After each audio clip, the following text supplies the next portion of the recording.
साल 13 जनवरी से 26 फरवरी के बीच 45 दिनों के लिए उत्तर प्रदेश के प्रयागराज में महाकुंभ के मेले का आयोजन होगा।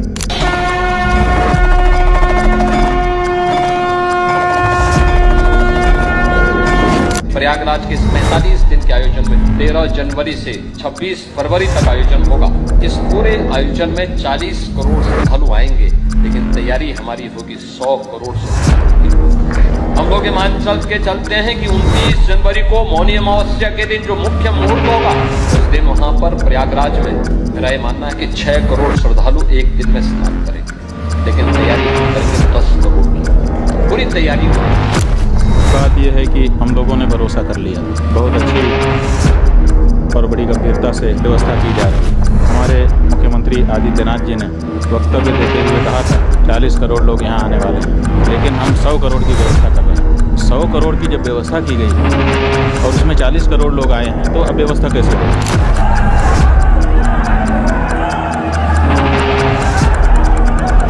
यहाँ पे एक बैरिकेडिंग नहीं था, एक पुलिस ऑफिसर नहीं था, हमारे सेफ्टी के लिए कुछ भी इंतजाम यहाँ पे नहीं था।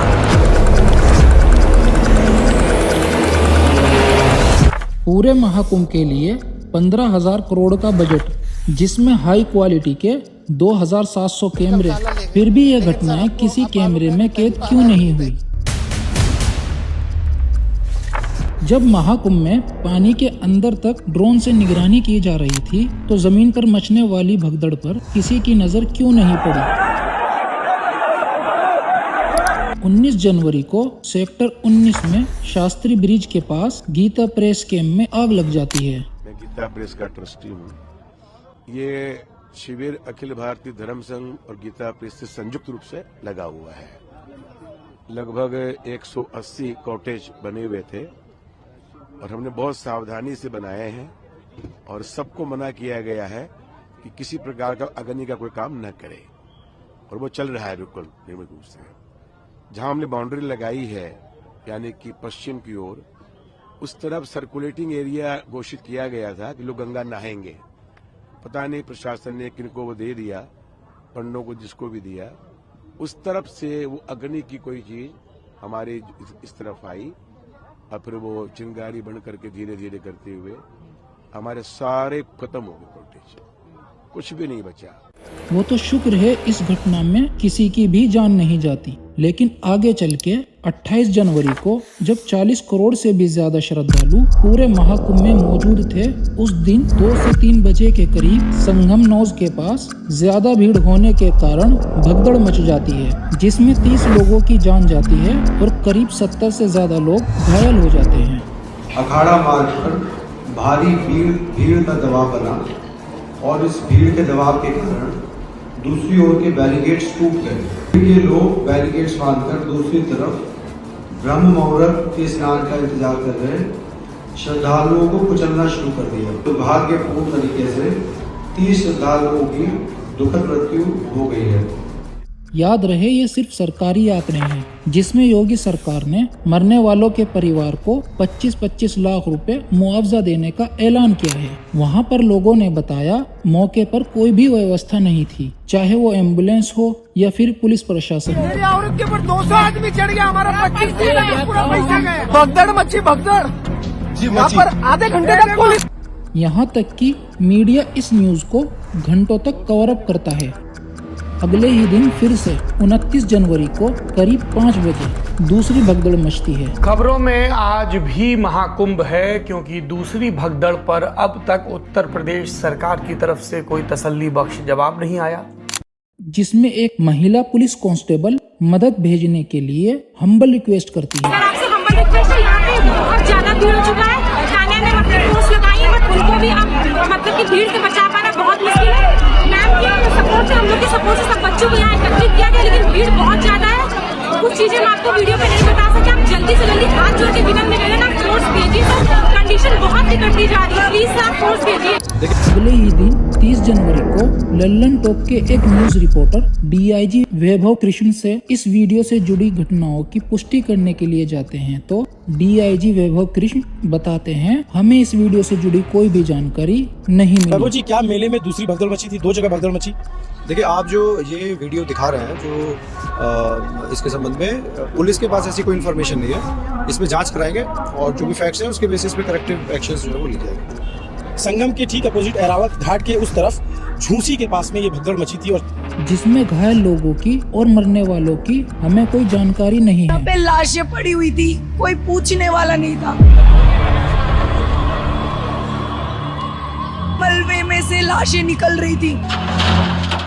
महाकुंभ में आए श्रद्धालुओं का कहना है वीआईपी कल्चर की वजह से पुलों को बंद कर दिया जाता है, जिसके कारण हमें 25 से 30 किलोमीटर पैदल चलना पड़ता है। ये व्यवस्था है, बताइए 4 बजे से कोई व्यवस्था नहीं, इतने पुल बने, 30 पुल बने, 30 पुल की ये व्यवस्था है कि मैं 4 बजे से घूम रही हूँ, मेरी 15-20 किलोमीटर गाड़ी खड़ी हुई है। और आगे जाइए भाई, वीआईपी क्यों जा रहा है? पुल का पूरा बर्बाद कर दिया हम लोग का टैक्स का पैसा को यूज करके।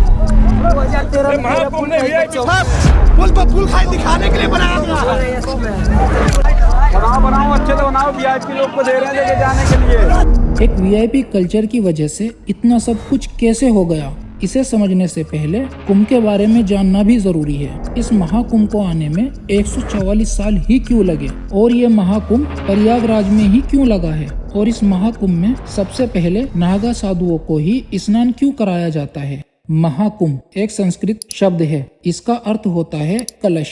कहा जाता है जब समुद्र का मंथन हो रहा था तब समुद्र के नीचे से अमृत कलश निकला था, और उसी अमृत कलश को लेकर देवताओं और राक्षसों के बीच युद्ध हुआ। तब राक्षसों ने देवताओं को हराकर अमृत कलश को अपने पास रख लिया था। देवताओं को डर था अगर राक्षसों ने अमृत कलश को पी लिया तो वे अमर हो जाएंगे। उसके बाद देवताओं ने भगवान विष्णु से मदद मांगी, और भगवान विष्णु ने उन राक्षसों को विचलित करने के लिए एक स्त्री का रूप धारण किया था। भगवान विष्णु के इस अवतार को मोहिनी अवतार भी कहा जाता है।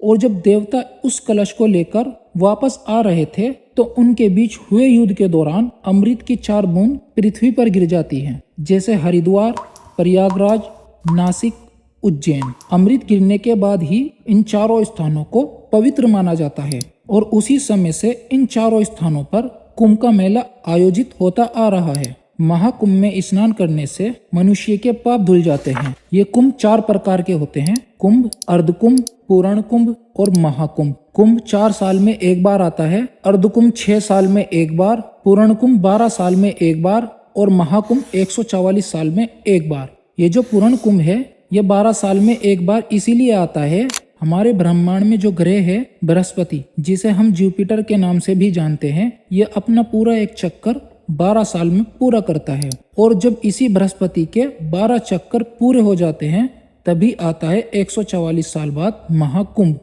इस महाकुंभ को प्रयागराज में आयोजित करने का सबसे बड़ा कारण है गंगा यमुना सरस्वती का संगम। यही कारण है कि इसे त्रिवेणी भी बोला जाता है। गुरु आदि शंकराचार्य जी ने नागा साधुओं की एक टोली बनाई जिसका उद्देश्य था सनातन धर्म की रक्षा करना। उस वक्त सनातन धर्म की सबसे बड़े रक्षक नागा साधु थे। यही कारण था कि कुंभ के मेले में सबसे पहले स्नान करने का अधिकार और सम्मान आज भी नागा साधुओं को दिया जाता है। अब शुरुआत करते हैं इस वीडियो से, जिसमें इन्होंने 2017 में वीआईपी कल्चर को बंद करके एक ईपीआई कॉन्सेप्ट की शुरुआत की थी। ईपीआई का मतलब एवरी पर्सन इज इम्पोर्टेंट। देखिए, न्यू इंडिया का हमारा कंसेप्ट यही है कि देश में वीआईपी की जगह पर ईपीआई का महत्व बढ़े। Every person is important. तो फिर ये क्या है? अडानी, कुमार विश्वास, तानिया मित्तल, बागेश्वर बाबा, हेमा मालिनी, पूनम पांडे, अनुपम खेर, सुनील ग्रोवर, गुरु रंधावा, बाबा रामदेव। अगर ये वीआईपी कल्चर नहीं है तो क्या है? महाकुंभ में आए श्रद्धालुओं को इन वीआईपी कल्चर से कितनी परेशानी हो रही है, देखिए।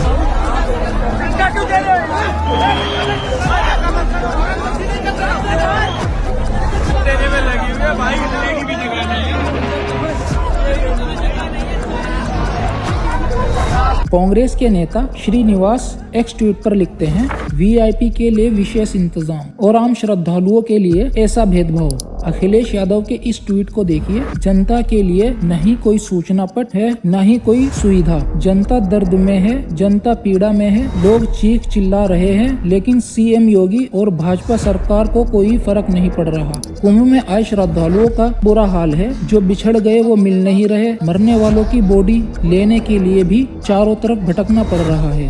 वो बोले कि हाँ मिल जाएगा। अब यहाँ जाके पूछ रहे हैं तो बोल रहे हैं कि वो वहाँ मेडिकल कॉलेज ले गए। उसमें वार्ड 1 मिथिलेश देवी लिखा भी था। 5 घंटा तक इधर से उधर, इधर से उधर, इधर से उधर करते रहे।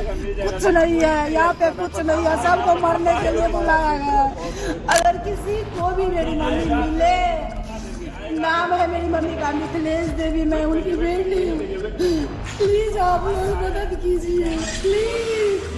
भीड़ इतनी है कि लोग चेंजिंग रूम पर चढ़कर बैठे हैं। और जो चेंजिंग रूम है उसमें चढ़े हुए हैं, आप देख पा रहे हो। महाकुंभ में हुई घटना पर सभी ने दुख जताया है, चाहे वो प्रधानमंत्री हो, गृह मंत्री हो, राष्ट्रपति हो, चाहे सीएम योगी आदित्यनाथ हो। घटना दुखद है, मर्माहत करने वाला है। यहाँ तक कि सीएम योगी आदित्यनाथ अपने एक्स पर लिखते हैं कि वीआईपी कल्चर किसी भी दशा में स्वीकार नहीं किया जाएगा। सरकारी या प्राइवेट वाहन में प्रेशर हॉर्न अथवा हूटर नहीं बजने चाहिए। वीआईपी फ्लीट में सबसे आगे की गाड़ी में एक तय ध्वनि के साथ ही हूटर बजे। यदि कहीं से भी सूचना मिली तो कार्रवाई होनी तय है। लेकिन बाबा बागेश्वर का कुछ अलग ही चल रहा है। पहले तो बाबा बागेश्वर बोलते हैं कि जो कुंभ में नहीं आएगा वो देशद्रोही है। इसलिए हर व्यक्ति को आना चाहिए, जो नहीं आएगा वो पछताएगा, वो देशद्रोही कहलाएगा। जिन घटनाओं पर सब दुख जता रहे हैं, वहीं बाबा बागेश्वर मरने वालों के लिए बोलते हैं वे मरे नहीं हैं, मोक्ष पा गए। पर कोई गंगा के किनारे मरेगा तो वो मरेगा नहीं, मोक्ष पाएगा। आम श्रद्धालुओं की समस्या ये वीआईपी वाले बाबा कहाँ समझेंगे। अगर भीड़ में होते तो समझते, जैसे तानिया मित्तल को समझ में आया। ये तानिया मित्तल वीआईपी एरिया में थी। देखिए घाट है यहाँ पे, दूर दूर तक मुझे तो कोई भीड़ नहीं दिख रही। बहुत खूबसूरत अरेंजमेंट है प्रशासन का यहाँ पे। और ये जो जल है सारा जो यहाँ आ रहा है, ये त्रिवेणी का ही जल है। संगम वीआईपी एरिया में होने के कारण इसे सब सुविधाएं अच्छी लग रही थी। 29 जनवरी को जब दूसरी भगदड़ के दौरान ये एक भीड़ वाले एरिया में फंस जाती है, उसके बाद क्या होता है देखिए। कल रात को प्रयाग में एक स्टैम्पेड हुआ। आई एम श्योर आप लोगों ने न्यूज़ देखी होगी।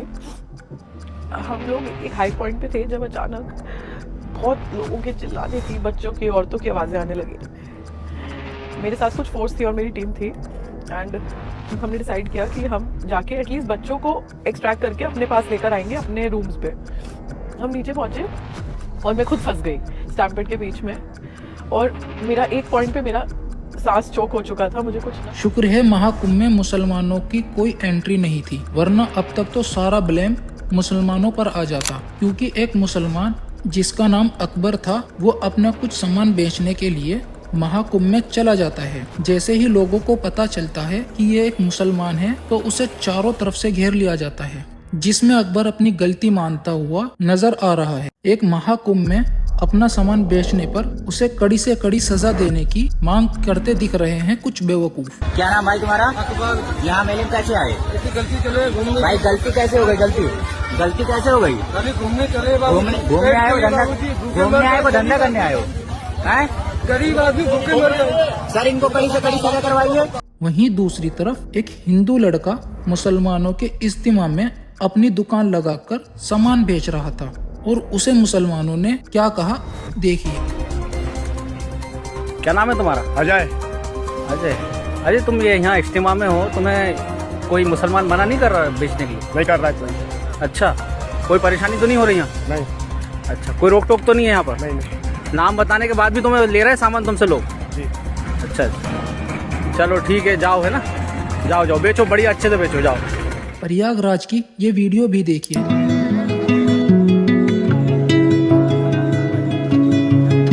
ये हम लोगों ने कल से यहाँ पे भंडारा चलाना शुरू किया है। ये लोग बहुत ज्यादा सेवा कर रहे हैं हमारी। जहाँ मैं खड़ा हूँ इसके पीछे जितना पॉकेट है, सारी मुस्लिम आबादी का पॉकेट है। सब ने अपने अपने घरों को खोल दिया। किसी ने गत्ता दे दिया, बिछाने के लिए व्यवस्था कर दी, पानी का, खाने का, जो जिससे हो पाया। जो मीडिया दिन रात चिल्लाता है हिंदुओं को खतरा है मुसलमानों से, असल में हिंदुओं को मुसलमानों से खतरा कभी था ही नहीं। अगर हिंदुओं की इतनी ही फिक्र होती तो ये गोदी मीडिया महाकुंभ में हुई घटनाओं को न्यूज में दिखाता और अखबारों में मेन हेडलाइन पर लिखता। देश को तोड़ने का सबसे बड़ा हाथ किसका है, नीचे कमेंट करके जरूर बताएं। धन्यवाद।